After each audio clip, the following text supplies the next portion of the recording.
डॉबेराइनर trick, इसने तत्वों को 3 के समूहों में रखा गया था।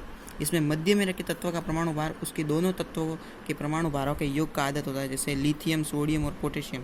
लिथियम का परमाणु क्रमांक 7 होता है, पोटेशियम का 39। इन दोनों का योग करके इनका आधा सोडियम के परमाणु भार के बराबर होता है, 23। और उदाहरण जैसे कैल्शियम, स्ट्रोंशियम, बेरियम और क्लोरीन, ब्रोमीन, आयोडीन।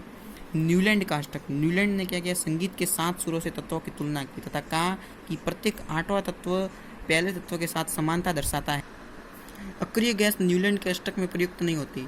न्यूलैंड के अष्टक की क्या क्या कमी है, बहुत उच्च परमाणु भार वाले के लिए लागू नहीं होता है और अक्रिय गैस इसके अंदर शामिल नहीं है।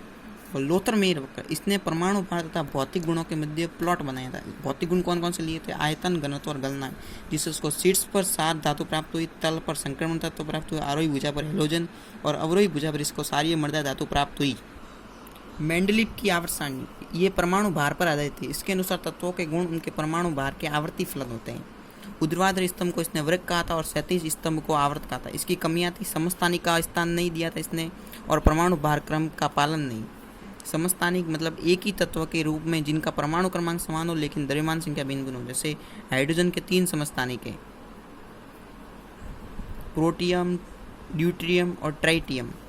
परमाणु भार पोटेशियम और आर्गन में परमाणु भार का पालन नहीं हुआ है। निकल और कोबाल्ट में, टेल्यूरियम और आयोडीन में। इसके अंदर हाइड्रोजन का स्थान भी निश्चित नहीं है। और इसके मुख्य गुण कौन कौन से, तत्वों के अध्ययन में सुविधा, नए तत्वों की इसने भविष्यवाणी की थी, अनुसंधान कार्य में सहायता की थी। मेंडलीव ने अज्ञात तत्वों के गुणों के बारे में बताया था। उसने एल्यूमिनियम के बाद इका एल्यूमिनियम कहा था तथा सिलिकॉन के बाद इका सिलिकॉन। वर्तमान में इका एल्यूमिनियम का मतलब गैलियम और इका सिलिकॉन का मतलब जर्मेनियम होता है।